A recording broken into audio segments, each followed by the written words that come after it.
Et, euh, et le plus gros avantage, et c'est ça vraiment l'essence même de l'innovation, c'est qu'on peut recycler tout type de déchets plastiques en mélange.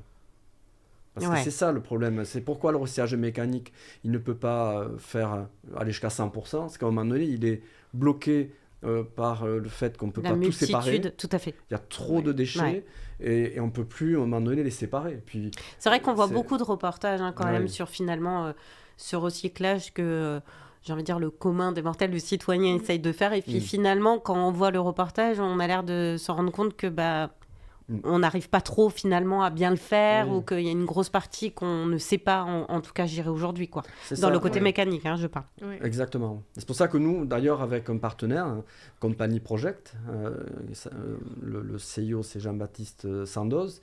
C'est quelqu'un qu'on a rencontré parce qu'avec Alexia ainsi que Maxime, le fondateur de Monomiris, Maxime Lépiné, on est tous des ambassadeurs du pacte climat pour Oui, l'Union européenne. Et ça fait des fois des belles rencontres.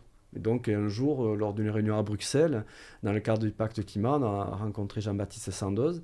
Et on s'est dit, bon sang, il faut qu'on travaille ensemble. Parce que lui, il est basé à Saint-Pierre-et-Miquelon, mais il gère tous les déchets, la collecte, il fait la réparation des déchets électroniques, il fait enfin, tout ce qu'on peut faire, ainsi que évidemment la gestion des déchets et le recyclage mécanique. Donc il est d'accord. extrêmement performant dans ce domaine-là, Donc complémentaire, j'ai envie de dire. complémentaire. Et c'est pour ça qu'on a décidé, vu que lui, il est déjà en format machine, et il maîtrise bien des petits formats aussi, on a décidé de lancer en Europe la filière mécano-chimique. Parce que nous, on a le format container. Donc ça s'inscrit bien dans une ligne industrielle. Ouais, tout à fait. Parce que les autres, si vous faites de la pyrolyse, c'est des grosses usines. Pour 50 000 ou 100 000 tonnes, bon, c'est énorme. On peut pas aller installer ça dans tous les gisements de déchets. Alors que nous, on a des déchetteries qui sont clients, on a des sites d'enfouissement, on a des industriels aussi.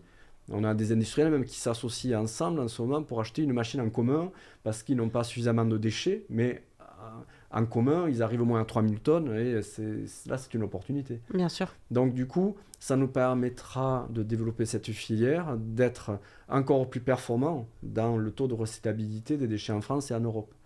D'où le fait de communiquer, de faire des podcasts, de faire cette journée du 21 mai de porte ouverte.